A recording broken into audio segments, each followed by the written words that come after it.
এরই মধ্যে গাজা উপত্যকা পুরোপুরি দখলের পরিকল্পনা করেছে ইসরায়েলি মন্ত্রিসভা।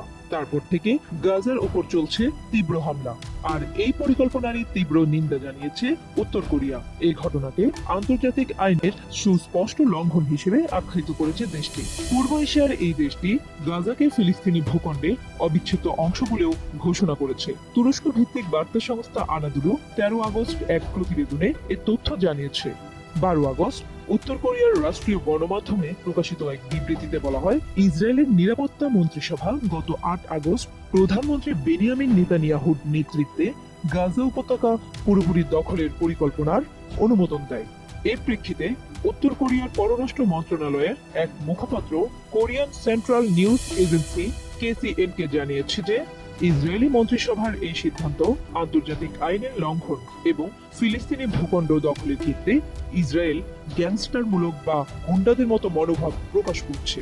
ইসরায়েলি কর্মকাণ্ডের তীব্র নিন্দা ও তাদের মন্ত্রিসভার সিদ্ধান্ত প্রত্যাখ্যান করে মুখপাত্র আরো জানান, ইসরায়েলের এই অপরাধমূলক দখলদারি কর্মকাণ্ড গাজায় মানবিক সংকটকে আরো গভীর করছে এবং মধ্যপ্রাচ্যের শান্তি ও স্থিতিশীলতাকে বিনষ্ট করছে।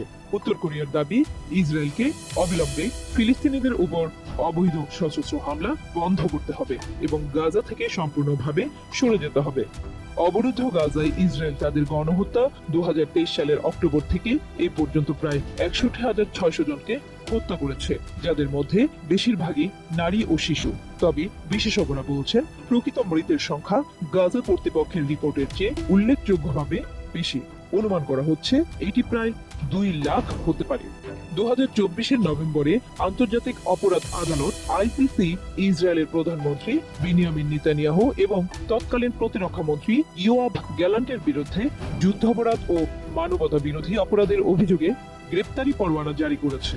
এমনকি অবরুদ্ধ ছিটমহলে ফিলিস্তিনিদের উপর যুদ্ধের জন্য ইসরায়েলের বিরুদ্ধে গণহত্যার অভিযোগে আন্তর্জাতিক বিচার আদালতে একটি মামলা চলমান রয়েছে।